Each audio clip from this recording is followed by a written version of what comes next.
Dear students of CBSE class 10th English students, we are going to study Amanda, poem number 5 from the book First Flight.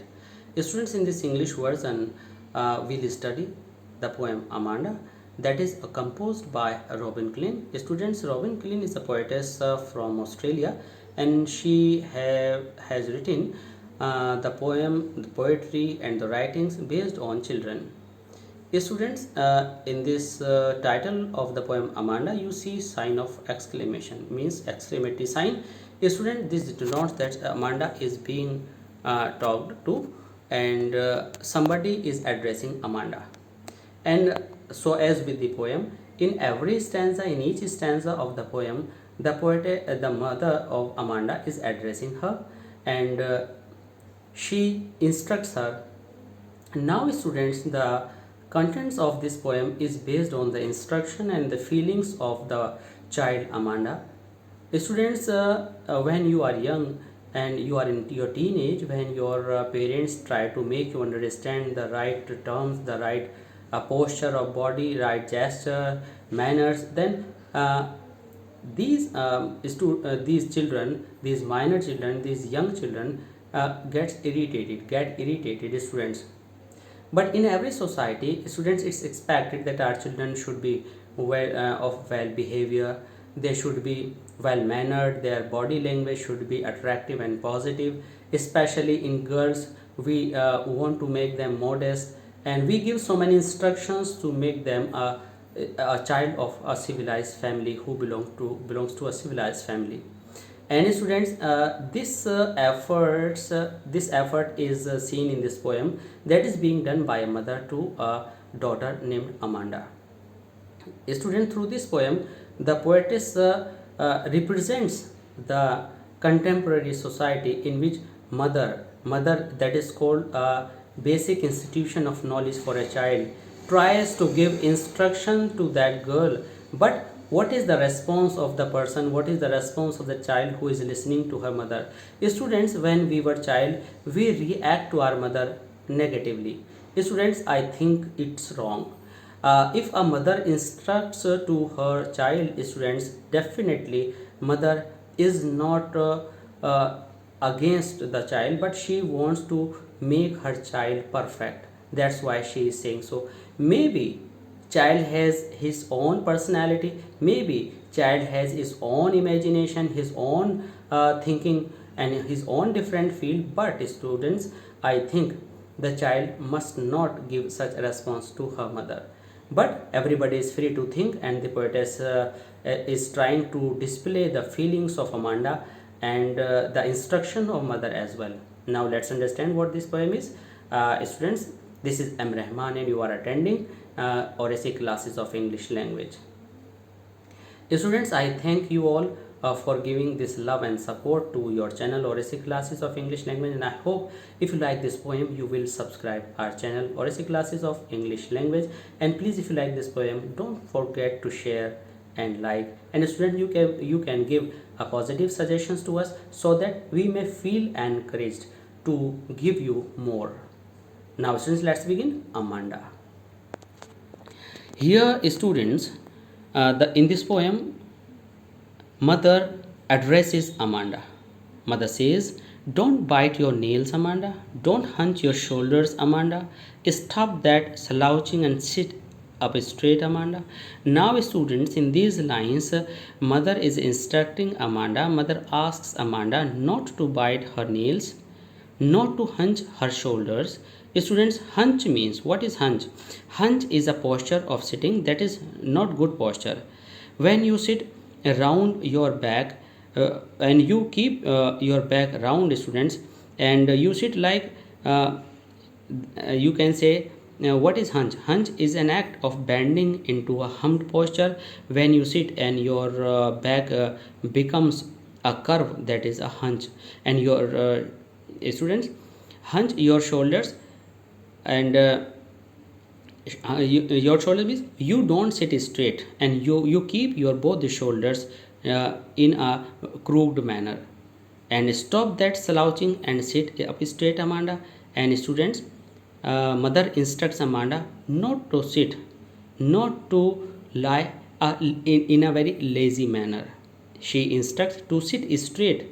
Student, slouching. What is slouching? Slouching is a body language of a person who is an incompetent person, who lacks stiffness, who is in dropping posture.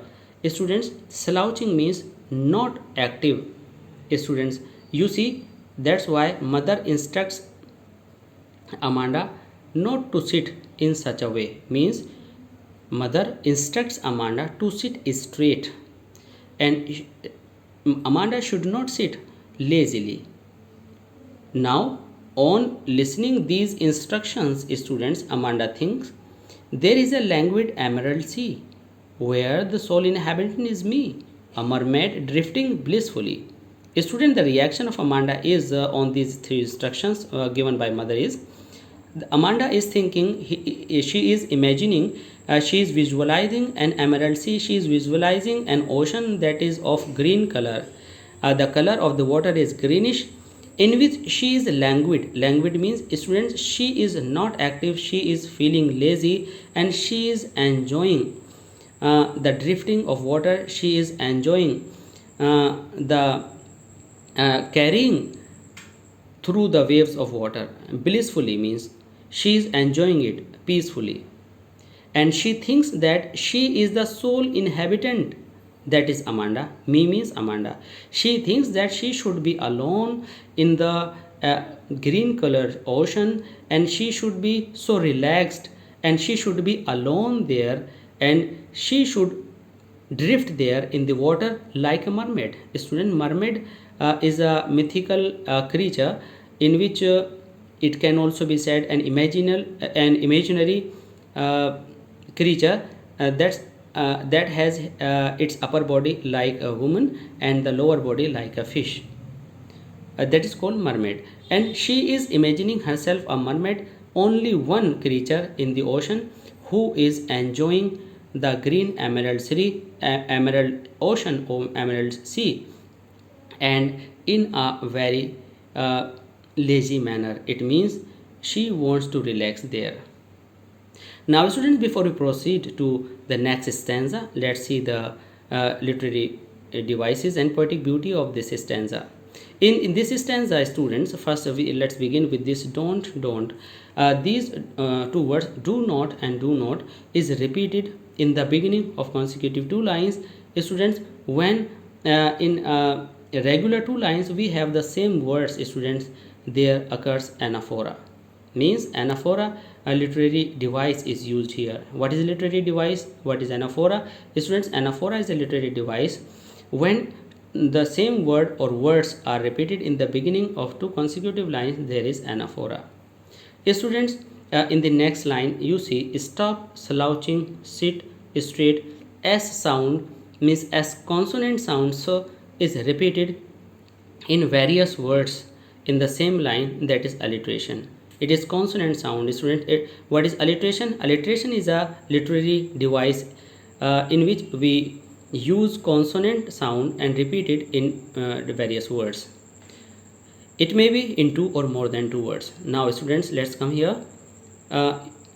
Don't your shoulder. Students, O sound is repeated here in the mid of the words, and student, this vowel sound is prominent here. Students, when this vowel sound is prominent anywhere, assonance literary device lies there. In this way, assonance literary device is the literary device in which we use vowel sounds in the mid of words. It may be in this line the sound is of O. Students, now see the rhyme scheme of this stanza. Amanda, straight and Amanda.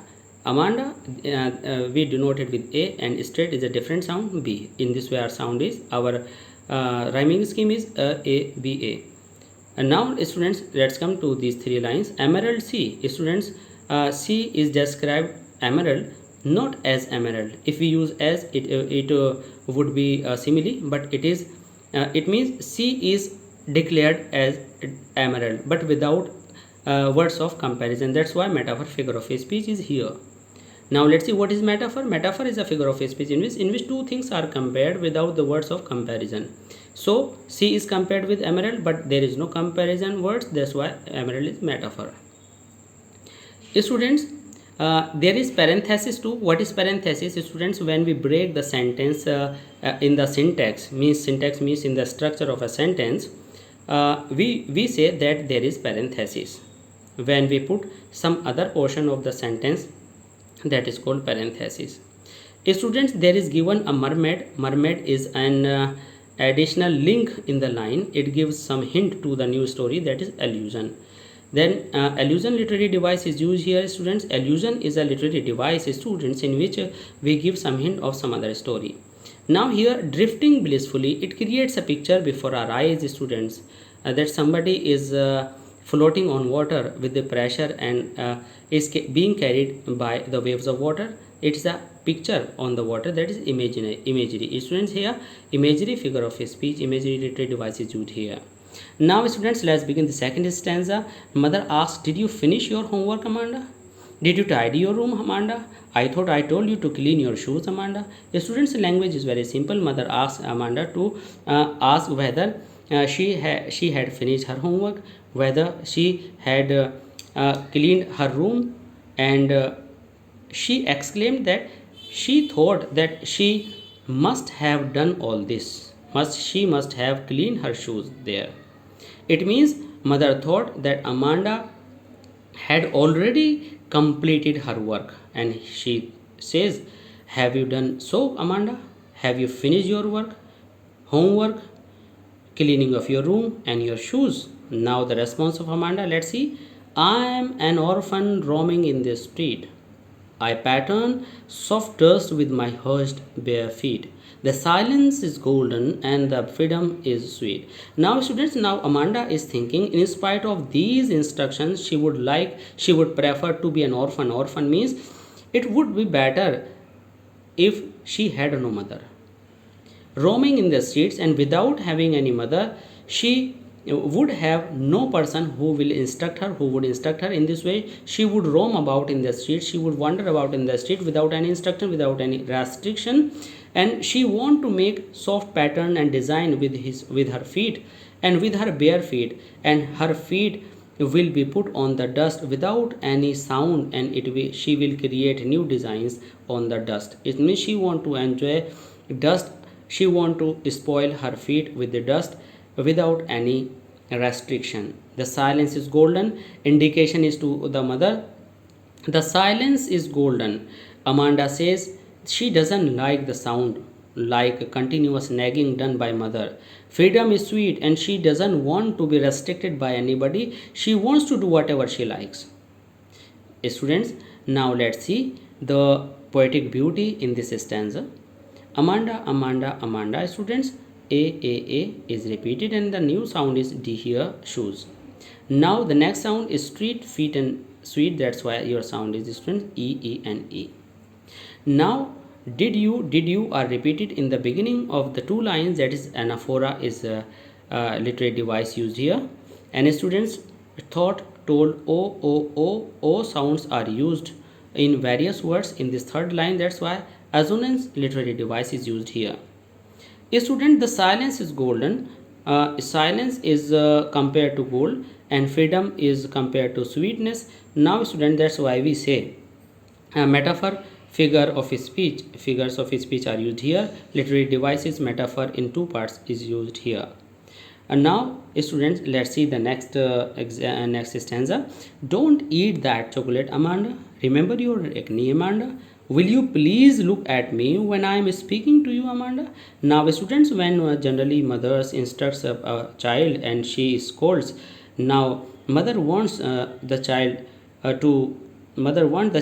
to look into the eyes of mother, and we students do not want to look into the eyes when we are at fault. So as with Amanda here, Amanda doesn't want to look into the eyes of mother because she doesn't want to listen to her.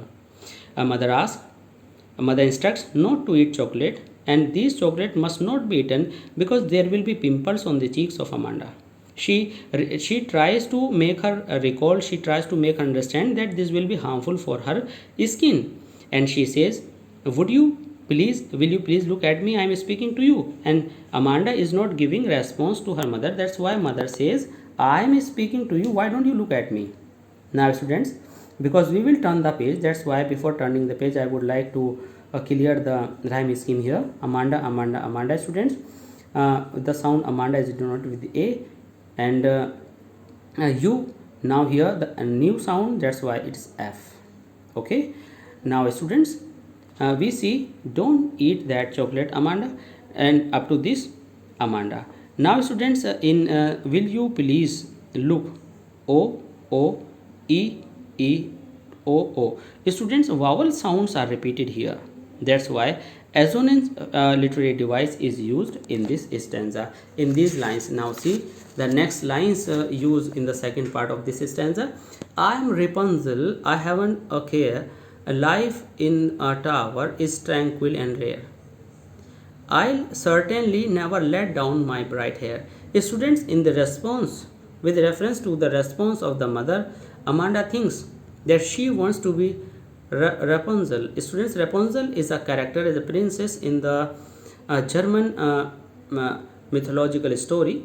Students, it's a myth that there was a princess Rapunzel, and she was stolen by a witch who was expert in magic, and Rapunzel was put in the upper part of the tower, and she had so beautiful plait. She had students a beautiful lock of hair, and it was too beautiful and long that she used to let it down. She used to hang from the top part of the tower, and the prince and the witch used to come to that part by coming up through that through the hair of Rapunzel. Students, now Amanda says that she wants to be a Rapunzel. Rapunzel means she wants to live in that lonely tower. Students, and she says that she has no care, means without caring anybody. She wants to live in that tower peacefully. Tranquil means with peace, with you can say with the quality of being self-satisfied, and rare means unusually.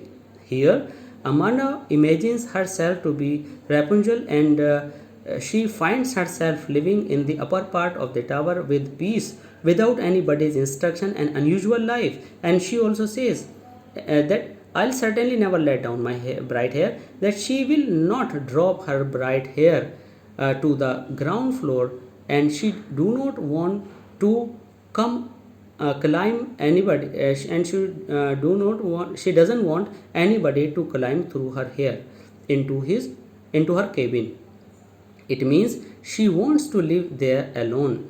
Because of peace, Wanda even wants to live in that tower where a normal person doesn't want to be there. Students, rhyme scheme is G G G, because it's a new sound, care, rare, and hair.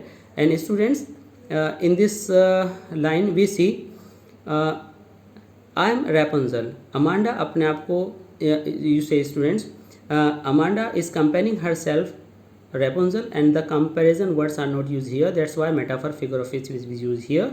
And I have not a care. I have not a care. Students, you see here tower is tranquil and rare. I'll certainly never let down my bright hair. Students, tower are, tranquil are, rare are. Rapunzel are, care are. Students, here R sound means consonant sound are used in the end, in the mid of, and in the beginning of the words.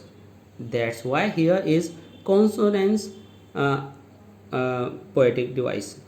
Student, what is a consonant poetic device? Consonance poetic device is that device, students, in which we find consonant sounds occurring in many words, maybe in the beginning, maybe in the mid, and maybe in the end. That's why consonant literary device is used here. Students, I am Rapunzel. Once again, Rapunzel reflects Rapunzel connects a new story, a new hint to the story. That's why, students, allusion literary device is used here.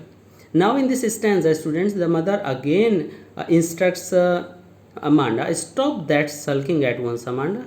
You are always so moody, Amanda. Anyone would think that I nagged at you, Amanda.